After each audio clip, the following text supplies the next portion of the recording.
সৃষ্টি central school and college Rajshahi Dhaka কর্তৃক আয়োজিত আজকের এই লাইভ ক্লাসে তোমাদের স্বাগতম। তোমাদের সঙ্গে আছেন মোহাম্মদ জাকির হোসেন, সহকারী শিক্ষক বাংলা বিভাগ। তোমরা সবাই ভালো আছো? জি স্যার, আপনি কেমন আছেন? Yes sir. ভালো আছি, আমি সব সময় ভালো থাকি। আচ্ছা, গত দিনে আমরা তোমাদের সঙ্গে একটি কবিতা নিয়ে কথা বলেছিলাম। 2 বিঘা জমি কবিতার উপরে কথা বলেছিলাম, রবীন্দ্রনাথ ঠাকুর রচিত 2 বিঘা জমি। কবিতার আলোচ্য বিষয় ছিল লেখক পরিচিতি, পাঠ পরিচিতি এবং শব্দের অর্থ। আশা করি তোমরা পড়ছো। আমি 2-4টা করে প্রশ্ন ধরবো, তো তোমরা উত্তর দেওয়ার চেষ্টা করবে ইনশাআল্লাহ, ঠিক আছে?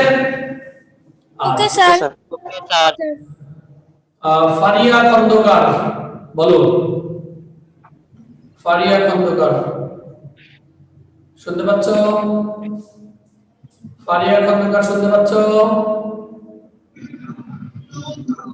না, শুনতে পাই না। ফারিয়া খন্দকার শুনতে পাই না, ঘুমাচ্ছে।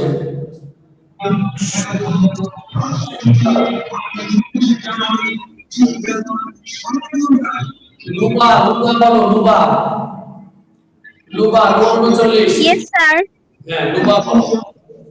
লুবা তুমি বলো, 2 বিঘা জমি এটা কি ধরনের কবিতা? আমি বলেছিলাম 2 বিঘা জমি কি ধরনের কবিতা মনে স্যার নেই? আমি বলবো। বলো। স্যার আমি বলতে পারি। স্যার আমি বলি কাহিনী কাব্য। কাহিনী কাব্য। ওকে, কাহিনী কাব্য। আচ্ছা ঠিক আছে। 2 বিঘা জমি হচ্ছে, কাহিনী কাব্য। হ্যাঁ আচ্ছা, কাহিনী কাব্য। প্রত্যেকে নিজেদেরকে মিউট করে রাখো। আমি যাকে প্রশ্ন করব সে শুধুই কথা বলবে। আমি যাকে প্রশ্ন করব শুধু সে কথা বলবে, অন্য কেউ কথা বলবে না। আচ্ছা, এটা গেল কাহিনী কাব্য। 2 বিঘা জমি হচ্ছে এটা কাহিনী কবিতা, আমরা জানি, গতদিনেও বলেছিলাম তোমাদের। আচ্ছা, এরপরে নিচের দিকে আমরা একটু আসি। এটাকে প্রতীক। প্রতীক বলো, রোল নাম্বার 98। প্রতীক শুনতে পাচ্ছ? স্যার বলো। 2 বিঘা জমি যে রবীন্দ্রনাথ ঠাকুর, রবীন্দ্রনাথ ঠাকুর বলেছিলাম তিনি পিতামাতার কততম সন্তান? রবীন্দ্রনাথ ঠাকুর স্যার 18তম। 18তম। স্যার আমি বলি। চতুর্দশ। আমি বলি 14তম। স্যার 14তম সন্তান। জি, আমি যাকে ধরবো সেই কথা বলবো, অন্য কেউ কথা বলবো না। আতিক বলো, আতিক। এমডি আতিক, শুনতে পাচ্ছ? আতিক শুনতে পাই না। হাফসা বলো। হাফসা শুনতে পাও? হ্যাঁ, হাফসা তুমি বলো, রবীন্দ্রনাথ ঠাকুরের কোন কাব্যগ্রন্থ থেকে 2 বিঘা জমি কবিতাটি নেওয়া হয়েছে? চিত্রা। চিত্রা। ওকে, থ্যাংক ইউ তোমাকে। স্যার আমি বলবো, আমাকে ধরে। কে তুমি? কে তুমি? স্যার আমি রুকসানা, আমাকে ধরেন। রোকসানা, তোমাকে তো একবার ধরলাম। আচ্ছা, তুমি বলো, রোকসানা বলো যে এখানে কয়টা মূর্ধন্য নয় রস্বইকার। এই দেখো, কয়টা মূর্ধন্য নয় রস্বই। পানি শব্দের অর্থ কি? হাত স্যার, হাত। হ্যাঁ, ওকে, গুড। তাহলে পানি শব্দের অর্থ হাত। আচ্ছা, এরপরে রবীন্দ্রনাথ ঠাকুরের আরেকটা প্রশ্ন আমি ধরি। কবি বলেছে সাব্বির, বলো সাব্বির। হ্যাঁ, সাব্বির আহমেদ বলো। জি স্যার। তুমি বলো রবীন্দ্রনাথ ঠাকুর। আমি কেবল বললাম স্যার। হ্যাঁ, তুমি বলো রবীন্দ্রনাথ ঠাকুর কোন কাব্যের জন্য সাহিত্যে নোবেল পুরস্কার পেয়েছেন? স্যার গীতাঞ্জলি। কত সালে? স্যার 1913 সালে। ওকে, থ্যাংক ইউ। 1913 সালে গীতাঞ্জলি কাব্যগ্রন্থের কারণে সাহিত্য নোবেল পুরস্কার পেয়েছেন। ওকে, তোমাদের অসংখ্য ধন্যবাদ। তোমরা মোটামুটি ভালোই পারছো, হ্যাঁ, অনেকটাই পেরেছো। সুতরাং আমরা আজকে নতুন অংশে চলে যাব।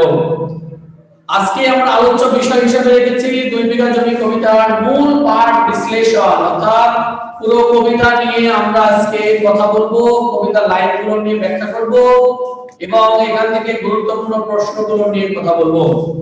তো তোমরা কি বাসায় পড়েছো কবিতাটি? জি sir. Yes, sir. Okay. Sir. আচ্ছা, কবিতাটি হচ্ছে অনেক বড় একটি কবিতা। দেখি হাফসা শুনতে পাচ্ছ আমাকে? জি স্যার। আচ্ছা, প্রত্যেকে মিউট করে রাখবে। হাফসা কবিতাটি পড়বে, পুরো কবিতাটি সে আবৃত্তির মতো করে পড়বে, আমরা সবাই শুনবো। হাফসা বলো তো, পড়ো তো কবিতাটি। দেখে দেখে বলো। বিঘা জমি, রবীন্দ্রনাথ ঠাকুর। শুধু বিঘে দুই ছিল মোর ভুঁই, আর সবই গেছে ঋণে। বাবু বলিলেন, বুঝেছ উপন, এই জমি লইব কিনে। কহিলাম আমি, তুমি ভূস্বামী, ভূমির অন্ত নাই। চেয়ে দেখো মোর আছে বড় জোর মরিবার মতো ঠাই। শুনি রাজা কহে, বাপু জানো তো হে, করেছি বাগান খানা। পেলে 2 বিঘে প্রস্থে ও দিঘে সমান হইবে টানা। ওটা দিতে হবে। কহিলে, তবে বক্ষে জুড়িয়া গরিবের ভিটে খানি। সপ্তপুরুষ যেথায় মানুষ,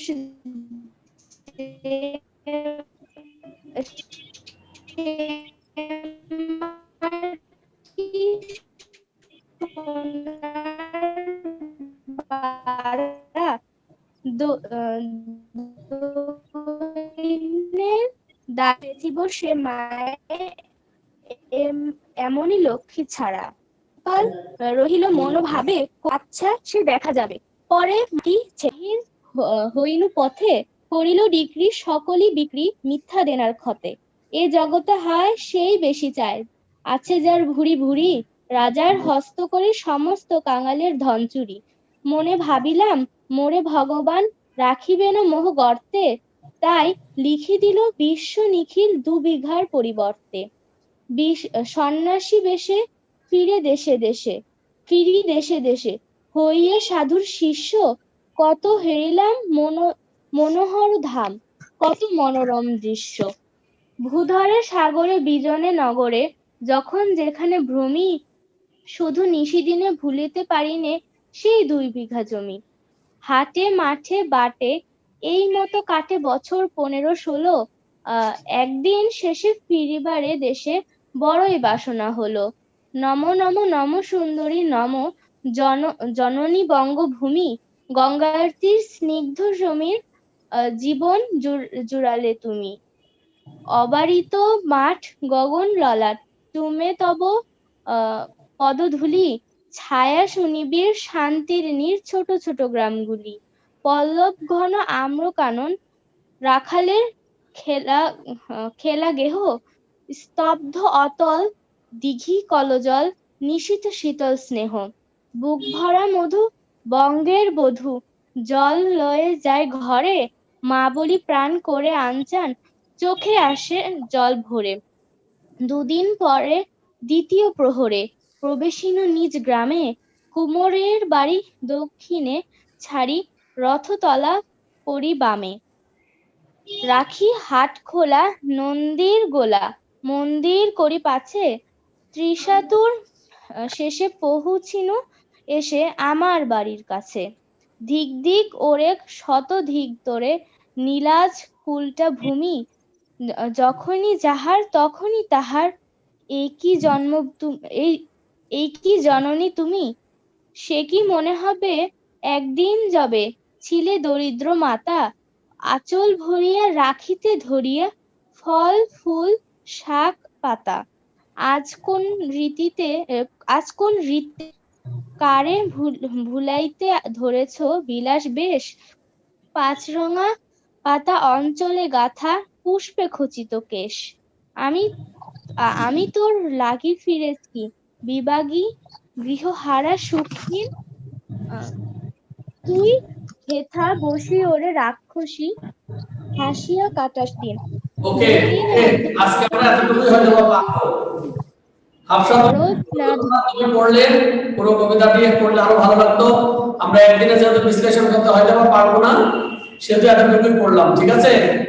তো সবাই তো শুনেছো কবিতাটি নাকি? আচ্ছা, Yes, sir. অনেক মজার এবং ইন্টারেস্টিং, অর্থাৎ পড়ে অনেক ভালো লাগবে কবিতাটি আমাদেরকে প্রত্যেকের মধ্যেই।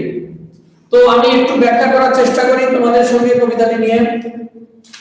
তো এখানে মূলত 2 বিঘা জমি, এখানে আমরা বলেছিলাম গতদিন উপেন এবং ভূস্বামী বা জমিদারের কথোপকথন হবে বা তাদের মধ্যে একটি বিষয় আসবে, সেই কথোপকথনে আমরা দেখেছি বলেছে দেখো, শুধু বিঘে 2 ছিল মোর ভূমি, আর সবে গেছে দিনে, বাবু বলিলেন বুঝেছো উপেন, এ জমি লইব কিনে। অর্থাৎ মিথ্যা দেনার পথে বা অথবা বিভিন্ন ঋণের দায়ে এই গরিব চাষি বা কৃষকের সমস্ত জমি বিলীন হয়েছে, আর শুধুমাত্র তার মাথা গোজার ঠাঁই সেই 2 বিঘা জমিটুকুই রয়েছে। আর এই 2 বিঘা জমির উপর নজর পড়েছে সেই জমিদার। জমিদারের নাম কি বলতো? আছে এখানে? জমিদারের নাম নাই, কিন্তু কৃষকের নাম আছে। কৃষকের নাম কি? উপেন। উপেন। তো এই জমিদার কৃষকের এই মাত্র উপেনের এই মাত্র 2 বিঘা জমিও নিয়ে নিবে তার বাগান করার নিমিত্তে। বলতেছে দেখো, কহিলাম আমি তুমি ভূস্বামী। ভূস্বামী মানে জমিদার বা ভূমির মালিক, অনেক জমি যার তাদেরকে বলা হয় ভূস্বামী। ভূমির অন্ত নাই, চেয়ে দেখো মোর আছে বড় জোর, মরিবার মতো ঠাঁই। অর্থাৎ বলছে তুমি তো ভূস্বামী, তুমি তো জমিদার, তোমার তো অনেক জমি জমা, কিন্তু চেয়ে দেখো আমার এই মাত্র 2 বিঘা জমি ছাড়া, মাথা গুজবার ঠাঁই ছাড়া, সামান্য মরার জায়গা ছাড়া, মরিলে যে কবর দেওয়া হবে সেইটুকু জায়গা ছাড়া আমার তো কিছুই নেই। এইটুকু জমিতেই আমি আমার থাকা এবং খাওয়া বা অন্ন পাই, এইটুকু জমির মাধ্যমে। কিন্তু তুমি তো জমিদার, তুমি তো ভূস্বামী, তোমার তো ভূমির অন্ত নাই, এটুকু জমি না নিলে কি তোমার হয় না? তখন বলতেছে, শুনি রাজা কহে বাপু জানো তো হে, করেছি বাগানখানা, পেলে 2 বিঘে পোস্তে ওই দিকে সমান হইবে টানা। বলতেছে শোনো বাপু, আমি একটা বাগান করেছি, আমের বাগান করেছি বা বিভিন্ন গাছ দিয়ে একটা বাগান করব। তো দৈর্ঘ্য এবং পোস্তের যদি আমি সমান করতে যাই, তাহলে তোমার এই বাগানটা আমার বাগানের মধ্যে পড়ে যাচ্ছে, সুতরাং ওটা তোমাকে দিতে হবে। কহিলাম তবে বক্ষে জুড়িয়া পানি। পানি মানে হাত, দেখে বক্ষে হাত দিয়ে আমরা প্রণাম করে যেভাবে, উপেন তাকে মিনতির স্বরে কাতর ভাবে হাত জড়সড় করে তার কাছে বলছে, সজল চক্ষে করুণ রক্ষে গরিবের ভিটেখানি। অর্থাৎ সে কাঁদো কাঁদো ভাবে করুণ নয়নে তার সামনে সেই এই জমিটুকু, যে গরিবের জমিটুকু, এইটুকুই যে আমার মাথা গোজার ঠাঁই, এই বিষয়টা উপেন জমিদারকে বা ভূস্বামীকে বলার চেষ্টা করছে। সপ্ত পুরুষ যেথায় মানুষ, সেবাসী সোনার পাড়া, দৈন্যের গায়ে বেঁচে বসে মাই, এমনই লক্ষ্মী ছাড়া। বলতে 7 পুরুষ, সপ্ত পুরুষ বলতেন 7 পুরুষ ধরে যে মাটিতে আমরা বসবাস করে আসছি, আমার বাবা, তার বাবা, তার বাবা, তার বাবা, অর্থাৎ পূর্বপুরুষ থেকে আমরা এই জমিতেই বসবাস করে আসছি। আর এখন এমন লক্ষ্মী ছাড়া হয়ে গেছি যে এই জমিটা আমাকে বিক্রি করে খেতে হবে। তার আক্ষেপ, উপেনের আক্ষেপ। আখি পরিলাল রাজা কাল রহিল মৌন ভাবে, কহিলেন শেষে ক্রূর হাসি হেসে, আচ্ছা সে দেখা যাবে। অর্থাৎ উপেনের কথা শুনে রাজা তো রাগান্বিত, সে রাগের স্বরে লাল হয়ে গেছে এবং তার দিকে একদম মুচকি হাসি এসে, মানে একটা তাচ্ছিল্যের হাসি এসে তার দিকে বলতেছে, আচ্ছা ঠিক আছে দেখা যাবে, তুই দিবি না জমিটা, দিবি না, দেখা যাবে। এই যে রাজার মধ্যে কুচক্র আটা শুরু করে দিল। তারপরে বলতেছে দেখো, পরের মাস দেড়ে ভিটে মাটি ছেড়ে বাহির হইল পথে। অর্থাৎ রাজা তাকে মিথ্যা মামলা দিয়ে, এই মিথ্যা মামলা দিয়ে তার জমিটুকু হাতছাড়া করায় নিয়ে নেয়, কেড়ে নেয়। তারপরে সেই উপেন জমিটুকু হারিয়ে, তার মাথা গোজার ঠাঁইটুকু হারিয়ে সে গৃহহীন, সে আজকে উদ্বাস্ত, সে মাস দেড়ের মধ্যে সেই এলাকা থেকে চলে যায়, বাহির হইল পথে। অর্থাৎ নিজ গ্রাম থেকে বেরিয়ে পড়ে। করিল বিক্রি, সকলে বিক্রি, মিথ্যা দেনার পথে। অর্থাৎ সমস্ত কিছু বিক্রি করে দিয়ে, মিথ্যা দেনার পথে, মিথ্যা দেনার দায়ে সবকিছু বিক্রি করে দিতে হতো তাকে, বিক্রি করে দিয়ে সে বেরিয়ে পড়লো। এই জগতে হাই সেই বেশি চায়, আছে যার ঘুরে ঘুরি, রাজা হস্ত করে সমস্ত, কাঙালের ধন চুরি। আমরা এটা একটা সারাংশ সারবার মতো পাবো যে জগতে হাই সেই বেশি চায়, আছে যার ভুরি ভুরি। বলা হয়েছে আমাদের এই জগতে এই পৃথিবীতে যার আছে সে আরো চায়। কারো যদি 100 টাকা থাকে তার 1000 টাকার চিন্তা ভাবনা, কারো যদি 1000 থাকে তার 1 লাখের চিন্তা ভাবনা, কারো যদি 1 লক্ষ থাকে সে কিভাবে আরো কোটিপতি হবে সেই চিন্তা ভাবনা। তো আমাদের সমাজে যার যত আছে তার তত পাওয়ার আকাঙ্ক্ষা, হ্যাঁ, এবং এই পাওয়ার আকাঙ্ক্ষায় মানুষকে কিন্তু অমানুষে পরিণত করে দিতে চায় পারে। ঠিক আছে, তো সেই উপেন আক্ষেপের স্বরে বলেছে এ জগতে হাই সেই বেশি চায়, আছে যার ভুরি ভুরি। রাজা হস্ত করে সমস্ত কাঙালের ধন চুরি। অর্থাৎ রাজাও যে একটা ফকিরের, একটা ভিক্ষুকের, একটা কাঙালের ধন চুরি করতে হচ্ছে। মনে ভাবিলাম মনে ভগবান রাখিবে না মহগর্তে। মনে ভাবিলাম মানে উপেন চিন্তা করলো, মনে মনে ভাবলো, কি ভাবলো? মনে ভগবান মানে আমাকে ভগবান বা সৃষ্টিকর্তা রাখিবে না মহগর্তে, অর্থাৎ সৃষ্টিকর্তা আমাকে ফেলে দেবে না। হ্যাঁ, তাই লিখে দিল বিশ্ব নিখিল 2 বিঘের পরিবর্তে। অর্থাৎ উপেন তার সামান্য 2 বিঘে জমির পরিবর্তে পুরো বিশ্ব নিখিল, পুরো বিশ্ব তাকে লিখে দেওয়া হলো। মনে হচ্ছে বিধাতা, বিধাতা বা সৃষ্টিকর্তা বা ভগবান এই মাত্র 2 বিঘে জমির পরিবর্তে পুরো বিশ্বটাই তাকে লিখে দিল। সে মনে মনে ভাবছে কেমন করে, দেখো উপেন এই 2 বিঘা জমি যদি তার যখন ছিল তখন ওই জমির সে ফসল আবাদ করতো, সেখানেই থাকতো, সে কিন্তু বাইরের জগতে আর যেত না। কিন্তু যখন এই 2 বিঘা জমিটা নাই তখন তার মাথা গোজার ঠাঁইটুকু নাই। তখন কি করলো? তখন সাধুর বেশে পুরো দেশে দেশে ঘুরে বেড়ানো শুরু করলো। অর্থাৎ এই 2 বিঘে জমি না থাকার ফলে সে কিন্তু পুরো পৃথিবী যেন তার হয়ে গেছে, বিধাতা যেন তাকে পুরো পৃথিবী লিখে দিয়েছে। এখান থেকে প্রশ্ন আসে যে লিখে দিল বিশ্ব নিখিল 2 বিঘের পরিবর্তে, ব্যাখ্যা করো। এরকম প্রশ্ন কিন্তু এসে যায়। আমরা এখান থেকে কি কি প্রশ্ন হতে পারে আলোচনা করবো ইনশাআল্লাহ পরবর্তীতে। আমরা মূলত কবিতাটা বোঝার চেষ্টা করি। তারপরে বলেছে দেখো সন্ন্যাসী বেশে ফিরি দেশে দেশে হইয়া সাধুর শিষ্য, কত হেরিলাম মনোরম ধাম কত মনোরম দৃশ্য। অর্থাৎ সন্ন্যাসী বেশ ধারণ করে, সাধু হয়ে, সাধুর বেশ ধারণ করে, ঘর সংসার যাদের নাই তাদেরকে বলা হয় বৈরাগ বা সাধু। তো ওই 2 বিঘা জমি লিখে দিয়ে সে সাধুর বেশে দেশে দেশে ঘুরে বেড়ায়।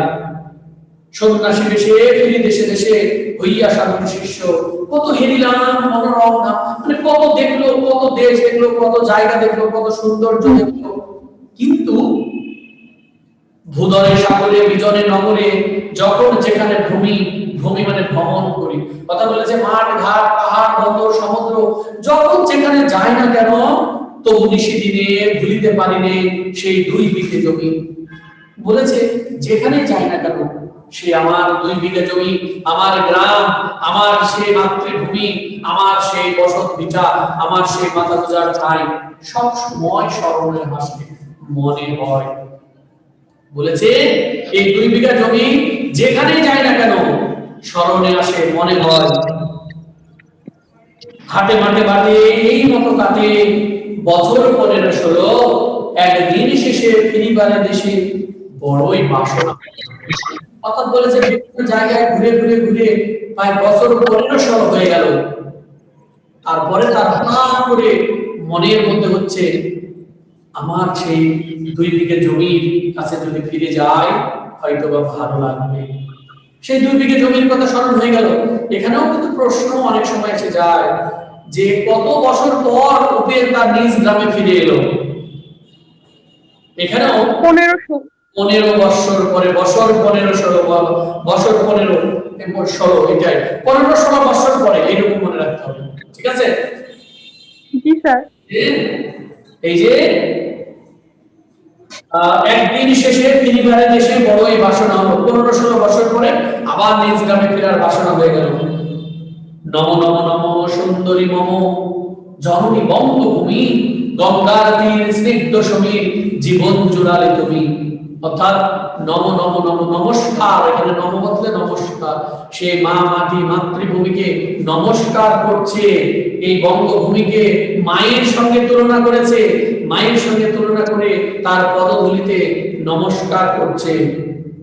গঙ্গার তীর স্নিগ্ধ সমীর, অর্থাৎ গঙ্গা নদী পদ্মা নদীকে বুঝিয়েছে, তার স্নিগ্ধ সমীর, সমীরণ মানে বাতাসকে বোঝানো হচ্ছে এখানে। এই পদ্মা নদী বা তার নিজ গ্রামের এই যে মনোরম বাতাস, স্নিগ্ধ বাতাস তার জীবনটাকে জুড়িয়ে দেয়, এই বিষয়টা কিন্তু এখানে আসবে। হ্যাঁ, ছায়া সুনিবিড় শান্তির নীড় ছোট ছোট গ্রামগুলি, পল্লব ঘন আম্র কানন রাখালের খেলা গৃহে, স্তব্ধ অথল দিঘি কালো জল নিশীত শীতল স্নেহে, বুক ভরা মধু বঙ্গের মধু জল লয়ে যায় ঘরে, মা বলিতে প্রাণ করে আনচান চোখে জল আসে ভরে। এইরকম ভাবে তার নিজ গ্রামের বর্ণনা দিয়েছে, প্রকৃতির বর্ণনা দিয়েছে। গঙ্গা নদীর সেই স্নিগ্ধ সমীরের কথা বলেছে, অবারিত মাঠের কথা বলেছে, তারপরে ছায়া সুনিবিড় গাছপালার কথা বলেছে, তারপরে তার ছোট ছোট গ্রামের বাড়িগুলোর কথা বলেছে, আমের বাগানের কথা বলেছে, রাখালের গরু চড়ানো, রাখালের সেই খেলার ঘর সেটার বর্ণনা দিয়েছে, দিঘির কালো জলের কথা বলেছে, কলস দিয়ে গ্রামের বধূরা নদী থেকে পুকুর থেকে জল নিয়ে যায় সেই দৃশ্যের কথাও বলেছে। অর্থাৎ এখানে তার এলাকা বা তার গ্রামের প্রকৃতির বর্ণনা তুলে ধরেছেন অনেক সুন্দর এবং মনোরম ভাবে। 2 দিন পরে দ্বীপ্রহরে প্রবেশিল নিজ গ্রামে, কুমোরের বাড়ি দক্ষিণে ছাড়ি রথতলা করি বামে। অর্থাৎ গ্রামে আসারও 2 দিন পর তিনি তার ওই নিজ গ্রামে প্রবেশ করলেন। এটা গুরুত্বপূর্ণ প্রশ্ন, কতদিন পর উপেন তার নিজ গ্রামে প্রবেশ করলো? 2 দিন পর। কোন সময়? দ্বিতীয় প্রহরে, মানে দুপুরের দিকে। ঠিক আছে, দুপুরের দিকে নিজ গ্রামে প্রবেশ করিল। তার নিজ গ্রামে প্রবেশ করতে কি কি পাড়ি দিতে হয়েছে দেখো। কুমোরের বাড়ি দক্ষিণে ছাড়ি, অর্থাৎ দক্ষিণ দিকে কুমোরপাড়া, রথতলা করি বামে, রথতলা রয়েছে সেটা বাম দিকে ফেলে, রাখি হাট খোলা মন্দির গোলা মন্দির করি পাছে, ত্রিশাপুর শেষে পৌঁছিল এসে আমার বাড়ির কাছে। অর্থাৎ মন্দির, তারপর হচ্ছে রথতলা, হাটখোলা বলতে বাজারকে বোঝানো হয়েছে, বাজার, সব কিছুকে পিছনে ফেলে অবশেষে তার বাড়িতে এসে পৌঁছালো। এসে দেখে কি তার সেই 2 বিঘা জমির আর কোনো চিহ্ন নেই। তখন বলছে, ধিক ধিক করে শতধিক ধরে নীলাজ উল্টা ভূমি।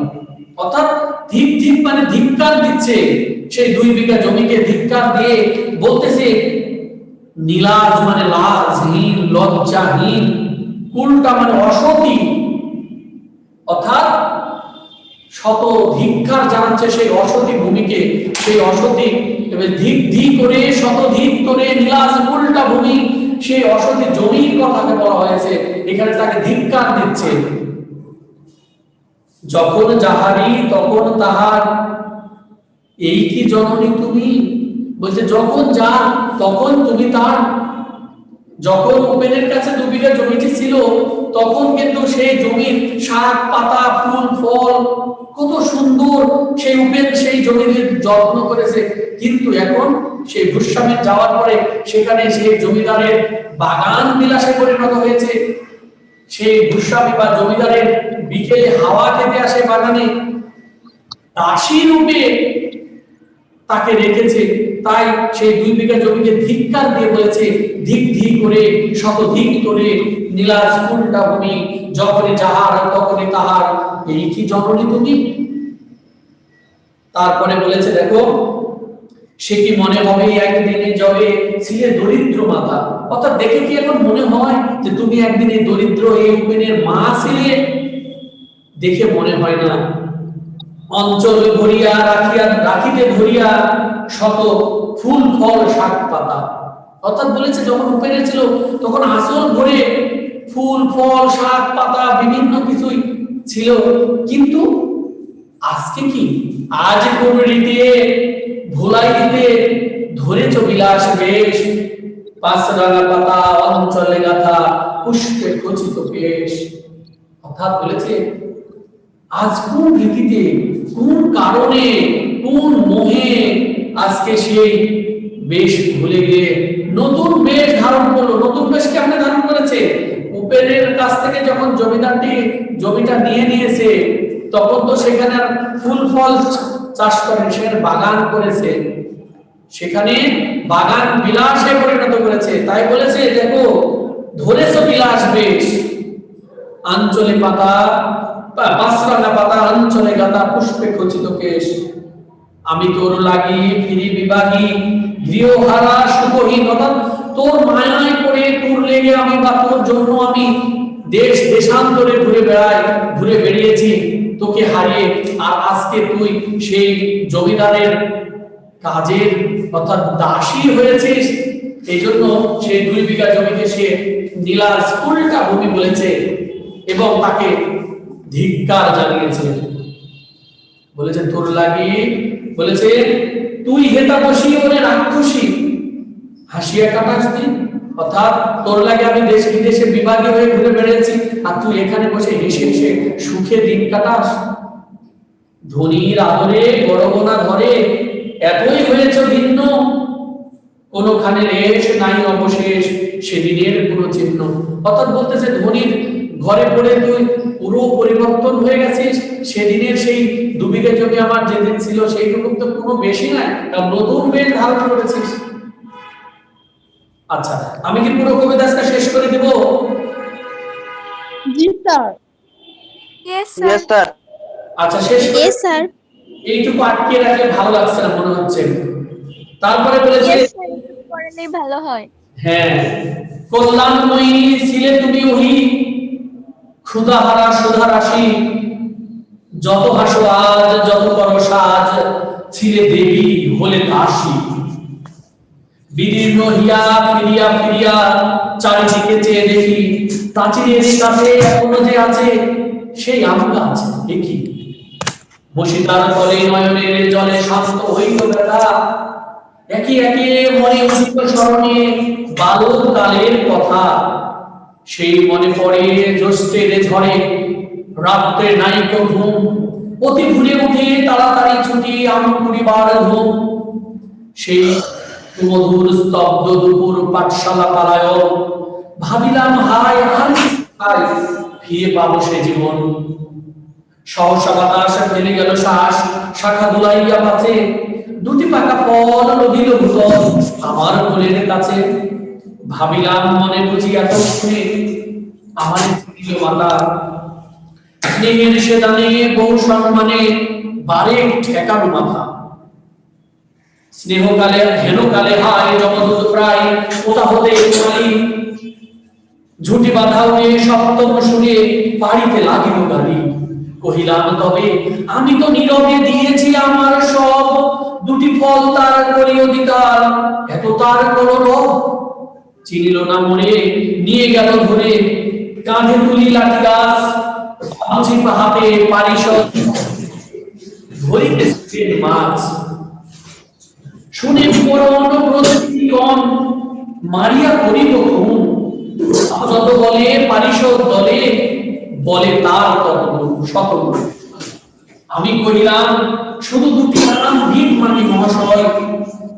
বাবু কয়ে হেসে বাবু বেশে পাকা চোর অতিশয়। আমি শুনে হাসি, আখি জলে ভাসি, এই ছিল মোর ঘটে। তুমি মহারাজ সাধু হলে আজ, আমি আর চোর বটে। আচ্ছা, একবার পড়ে নিলাম, যেহেতু হাফসা থেকে আমি একবার পড়ে নিয়েছি, এই জন্য ওইগুলোর নাম আমি সরাসরি ব্যাখ্যা করলাম, আর এগুলোর নাম পড়ার কারণে আমি একবার পড়িয়ে দিলাম। তো উপেন আবার তার 2 বিঘা জমির কাছে ফিরে আসে, এসে দেখে তার সেই 2 বিঘা জমির কিছুই নেই। এখন সে বিলাস বেশ ধারণ করেছে, গোস্বামী বা জমিদারের সেই বিলাস বেশ ধারণ করে তার মন রঞ্জনের কাজ করছে। তো বলতেছে ছিলে কল্যাণময়ী, ছিলে তুমি আমার কাছে দেবী, কিন্তু আজকে তুমি দাসী হয়ে পরিণত হয়েছে। তো এরপরে এখানে এসে দেখতেছে কিচ্ছু নেই আর 2 বিঘা জমি, শুধু সেই আম গাছটি এখনো রয়েছে। উপেন বহু ক্লান্ত শ্রান্ত বেশে যখন ফিরলো, আম গাছের নিচে বসে পড়লো। বাতাস জুড়িয়ে গেল তার প্রাণ। কিন্তু কিছুক্ষণ পরে তার নিচে তার কাছে গাছ থেকে দুটো পাকা ফল পড়লো। তখন উপেন মনে মনে ভাবলো, এই বুঝি চিনিল মাতা, অর্থাৎ আমার মনে হয় চিনতে পেরেছে সেই মা, মাটি, মাতৃভূমি। মনে খুব খুশি। এমন সময় লাঠিয়াল বাহিনী বা বাগানের মালি এসে হাজির। তাকে ধরে ফেললো, পাকড়াও করে নিয়ে গেল সেই রাজার কাছে। রাজা তখন কি করছে? পারিষদ নিয়ে ছিপ ফেলে মাছ ধরছে। সবকিছু শোনার পরে রাজা তো তাকে বকাবকি, তারপরেও বলতেছে, বাবু যত বলে পারিষদ দলে, বলে তার শতগুণ। অর্থাৎ রাজা যত বা গোস্বামী যতটা বলছে, তার যে উজির নাজির মন্ত্রী পাক পেয়াদা রয়েছে তারা আরো বেশি করে তাকে বকাবকি করছে। বলতেছে, বেটা তুই চোর, সাধু বেশে তুই ভণ্ড, তুই চোর। তখন উপেনের মনের মধ্যে আক্ষেপ আসে, বেদনার সুর ধ্বনিত হয়। বলে, এই ছিল মোর ঘটে। ঘটে বলতে ভাগ্যে। তুমি মহারাজ, আজকে তুমি সাধু, আমি আজকে চোর। আমার জমি নিয়ে, আমার জমি মিথ্যা ভাবে নিয়ে, ফাঁকি দিয়ে নিয়ে আজকে তুমি সাধু, কারণ তুমি যে গোস্বামী। আর আমার জমি নীরবেই তো তোমাকে দিয়ে দিয়েছি, আমার যা কিছু ছিল সব তো নীরবেই দিয়েছি, তারপরেও কেন এত কলরব? তারপরেও আমার জমি দেওয়ার পরও আজকে আমি আমার জমির ফল ভোগ করে আজকে আমি চোর হলাম, আর আমার জমি চুরি করে নেওয়ার ফলেও তুমি মহারাজ, তাই আজ তুমি সাধু। মূলত উপেনের আক্ষেপ প্রকাশ পেয়েছে এই শেষ চরণের মধ্য দিয়ে। এই ছিল মূলত আজকে 2 বিঘা জমি কবিতার বিশ্লেষণ। তোমরা অনেকেই আছো, অনেক সুন্দর করে আবৃত্তি করতে পারো, ভাষার প্র্যাকটিস করবা। আর আমি যে পড়লাম, কোনো লাইনের সমস্যা হবে, কোনো লাইন ব্যাখ্যা করতে গিয়ে তোমাদের কি প্রবলেম হচ্ছে একটু বলো তো আমাকে। হাফসা বলো, কোনো লাইনের সমস্যা আছে? No sir. আচ্ছা, নো স্যার। আর কারো কোনো সমস্যা? আমি শুধু আজকে তোমাদেরকে পড়িয়ে দিলাম, ব্যাখ্যা করার চেষ্টাও করলাম, শেষের দিকে এসে সারাংশ হিসাবে বলে দিলাম, কারণ অনেক বড় কবিতা। তো তোমরা বাসায় একটু পড়বা, এটা পড়ে দেখার চেষ্টা করবা। যদি কোথাও কোনো সমস্যা হয় আমরা আগামী ক্লাসে আইডেন্টিফাই করে রাখবা। আমি আগামী ক্লাসে অবশ্যই এটা বুঝিয়ে দিব যেখানে যার সমস্যা আছে, তারপরে আমরা নতুন ক্লাস শুরু করবো ইনশাআল্লাহ। তো প্রত্যেকেই কবিতাটুকু পড়িও, এবং এখান থেকে যে ধরনের প্রশ্ন আসবে আমি তোমাদেরকে বলে দেব ভিডিও ক্লাসে এই ধরনের প্রশ্নগুলো নিয়ে আলোচনা করব। তোমরা ভিডিও ক্লাসটা দেখবা। তো ভিডিও ক্লাসে বিভিন্ন প্রশ্ন নিয়ে আমি কথা বলবো। এই প্রশ্নগুলো, যেহেতু আমরা কবিতা পড়লাম, প্রশ্নগুলো নিয়ে কথা বলবো। তোমরা প্রশ্নগুলো দেখার চেষ্টা করবা, এবং সৃজনশীল নিয়েও কথা বলবো। একটা ক্লাসে সৃজনশীল গুলো দেখবে, তাহলে হয়তো বা তোমাদের এই অধ্যায় থেকে আর কোনো প্রশ্ন থাকবে না। তো যদি তারপরেও তোমাদের কোনো প্রশ্ন থাকে আমাকে একটু বলতে পারো এখন, কারো কোনো সমস্যা আছে, না হলে শেষ করবো ক্লাস। বলো,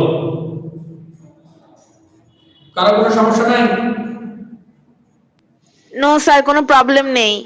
ওকে, তাহলে আগামী দিন এখান থেকে তোমরা 10টা এসকিউ করবা, পুরো গল্প থেকে, সরি কবিতা থেকে 10টা এসকিউ করে আমাদের গ্রুপে পোস্ট করবা। পার্সোনালে পোস্ট করলে ভালো হয়, আমি দেখে দেওয়ার চেষ্টা করব ইনশাআল্লাহ। তো সুপ্রিয় শিক্ষার্থী বন্ধুরা, আমরা 2 বিঘা জমি পড়ছিলাম, রবীন্দ্রনাথ ঠাকুরের মূল পাঠ আলোচনা করলাম। এর মধ্যে তোমরা বাসায় প্রিপারেশন নাও, প্রস্তুতি নাও, আমরা প্রশ্ন নিয়ে আলোচনা করব পরের ক্লাসে। সে পর্যন্ত সবাই ভালো থাকো, সুস্থ থাকো, আল্লাহ হাফেজ। স্যার আসসালামু আলাইকুম। ওয়া আলাইকুম স্যার আসসালামু আলাইকুম। ওয়ালাইকুম স্যার। আসসালামু আলাইকুম।